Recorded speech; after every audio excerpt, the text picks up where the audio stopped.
And now I'd like to introduce our guest speaker, guest of honor, Larry Capetto, author and documentary filmmaker. Thank you.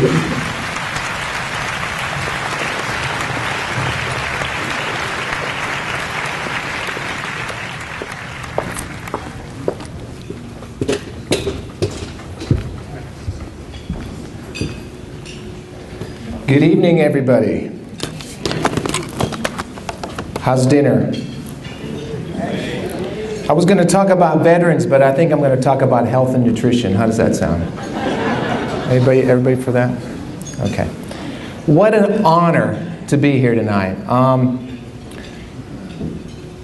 My heart's full every time I get up before an audience like this, and I'm preaching to the choir tonight, so bear with me. But for the last 10 years of my life, I've had the opportunity and an incredible honor to travel North America, interviewing now almost 1,000 veterans, if you can imagine, who've served our country, spanning over 70 years of history.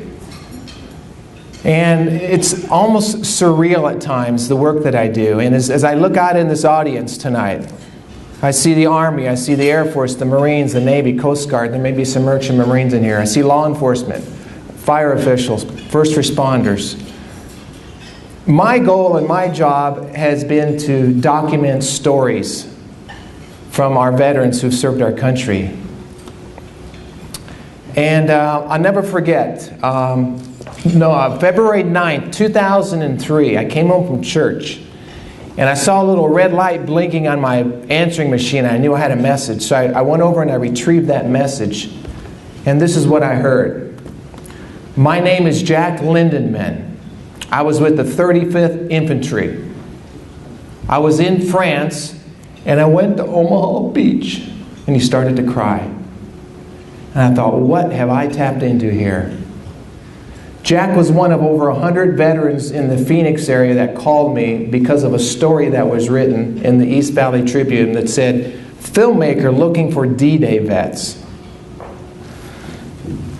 Now, I saw a movie in 1997 called Saving Private Ryan, and I was shocked at the horror of the beginning of that movie. In fact, I watched it a second time, and I remember it was hard to watch the beginning of that movie.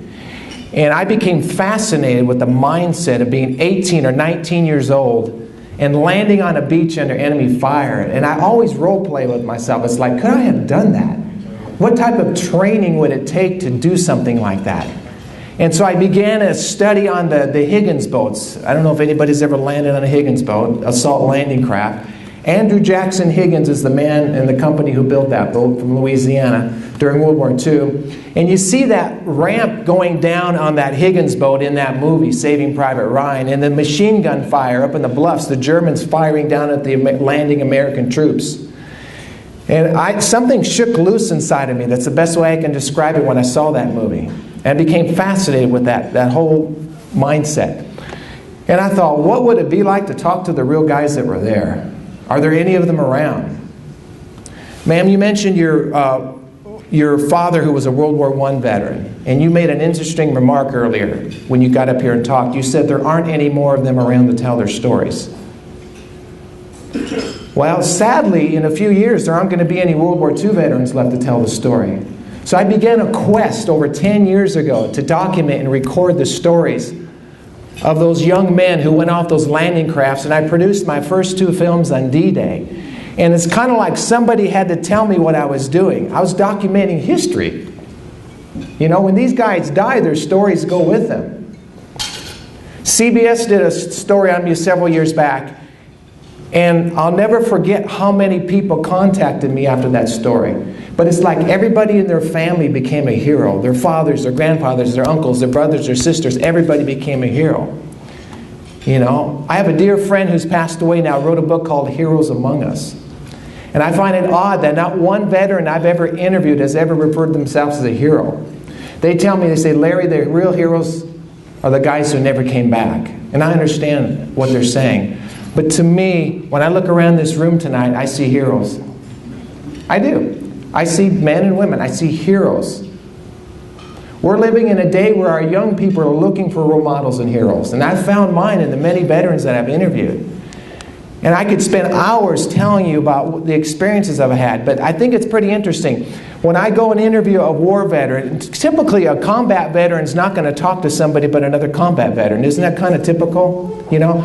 But I provide a very non-threatening environment where they open up and they start to talk to me, and I turn my camera on. It's very unrehearsed.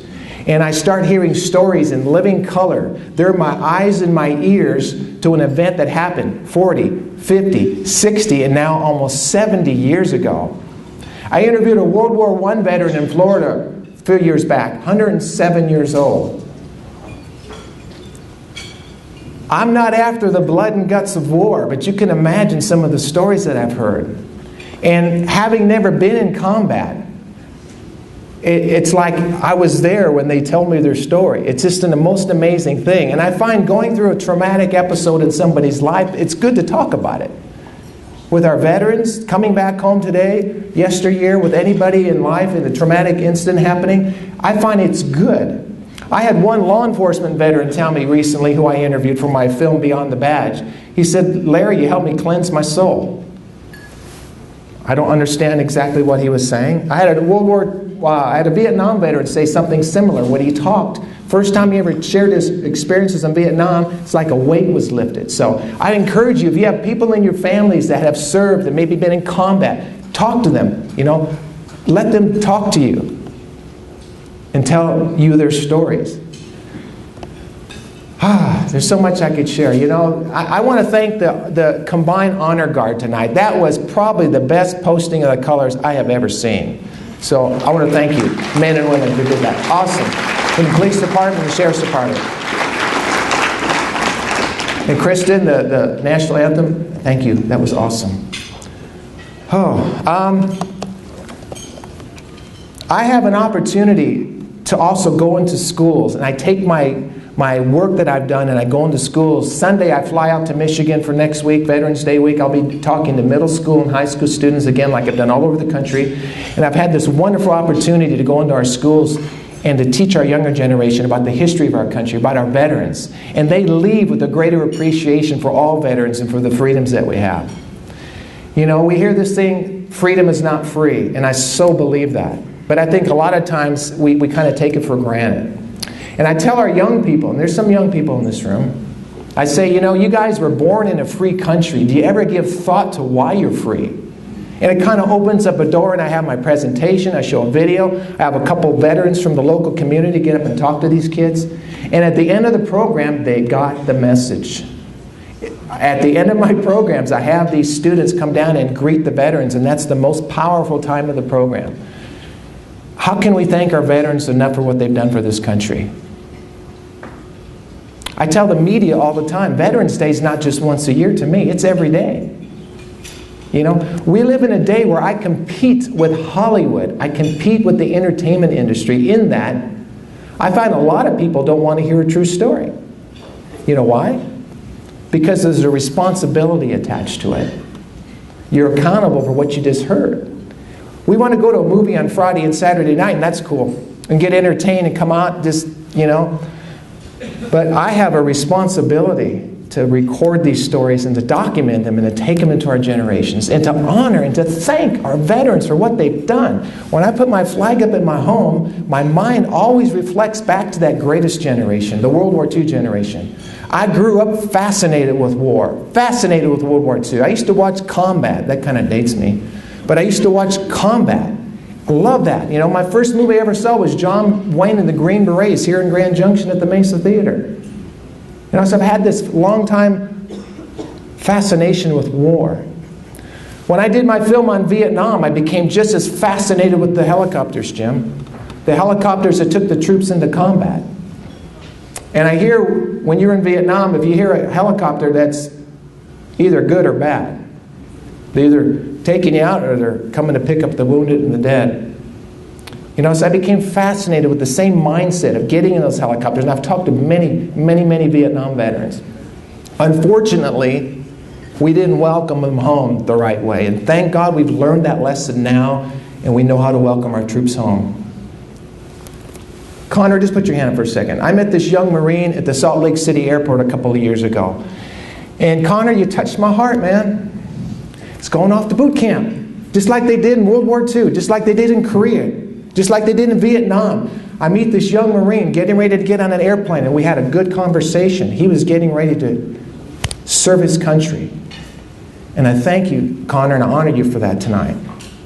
And how many men or women like Connor are serving our country right now? About 4 years ago, I knew that we needed to honor those who serve in law enforcement. And it's kind of started bubbling up inside of me, and I started a quest. I started collecting stories of men and women who have served in law enforcement, city, county, state police. And I finished a film called Beyond the Badge. And this film also represents the law enforcement community, I think, in a wonderful way. It really tells the story of what law enforcement's like.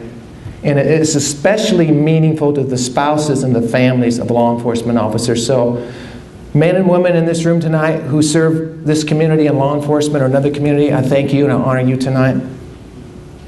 Our fire department, the first responders, EMS, everybody serving in that capacity, I think this event's wonderful.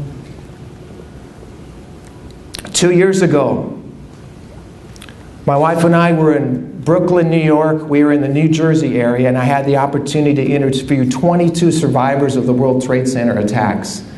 These were people that were in the towers when the first tower was hit, when the second tower was hit. I have a 2.5-hour film documenting that day. I have the first responders that are still alive that responded, and the incredible stories. And it's like they described an absolute war zone, which it was. And a lot of these first responders are sick today. A lot of people don't know that. A lot of them have died already, you know. And what I'm finding in our society, just like with my documentary series, was it's aptly titled, Lest They Be Forgotten. If we don't remember, we're going to forget. I find with 9/11, people don't want to talk about it a lot, as much as they used to. Not that we have to talk about it every day, but it's like the Holocaust. It's like sweep it under the carpet. It was bad. Yes, it was bad. But I think there's some things we need to be reminded of and to remember. So I hope you take this with you, maybe share it with somebody else. But our young people especially have such a burden and such a heart to educate our young people today. You know, I go into schools and I'll ask questions and they're not getting it in their textbooks. And the teachers tell me all the time, they say, Larry, history is best learned from those who were there. History is best learned from those who were there. And so Steven Spielberg did a good job with his movie, but you know what? I got the real thing, man. I got the real thing. These were the men and the women who served our country, you know. Can you imagine some of the things? And of course, there's such a respect for all branches of the military, law enforcement, first responders, such a love and a camaraderie. You know, Barry, I want to thank you for this event and the work that we've done together to make this happen. I honor you, sir, for your efforts to help the veterans on campus here, and I want to thank the school here for opening this up to us. I just think it's an incredible opportunity to come out and say thank you. So, you know, like I said, my heart's full. It's just when I look around this room, I see heroes. I see the backbone of our country, you know. And I could stand up here and tell a lot of stories. I'm not going to do that right now, but I've been serving my country through the lens of a camera, and I'm proud of that. My uncle served in World War II with General Patton's 3rd Army, and my father did serve during the Korean War. He died when I was 10, so I never really got the story from him. But as long as I have breath, I'm going to continue proclaiming the message. You know, freedom is not free. There's a price to be paid for our freedoms. You know? Wow. Thank you.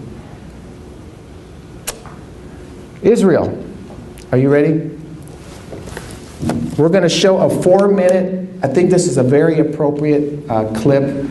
Just before you start it, at the end of my interviews with all the veterans, with the World War II veterans, the Korean War veterans, the Vietnam veterans, one of the last things I do, and I don't do this with the Iraqi or Afghanistan veterans, but the older veterans, from day one, what I've asked them to do is could you give me a salute into the camera?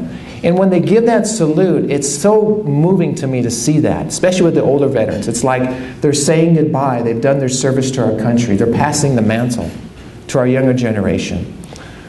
The last 2 questions I'll ask a veteran when I interview them. Number 1, what does the American flag mean and represent to you as a veteran? And number two, what does freedom mean to you?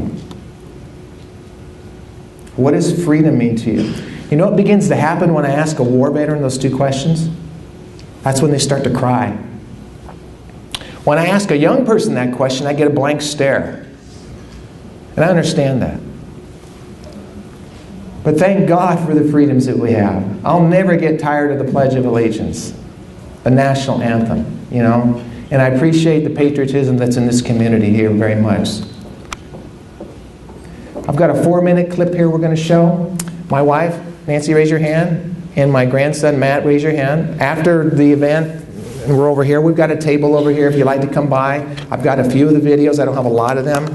And anything that's sold tonight, it goes back into the Lest They Be Forgotten Memorial Fund, which is set up to help with the continuation of this work. So, and you also get a free CD of music that I recorded. So that's the best part of it. So I encourage you to go by the table. So, but anyways, thank you for your attention tonight. We're gonna leave with this video. It's 4 minutes long. I think it's very apropos. And God bless all of you. Thank you.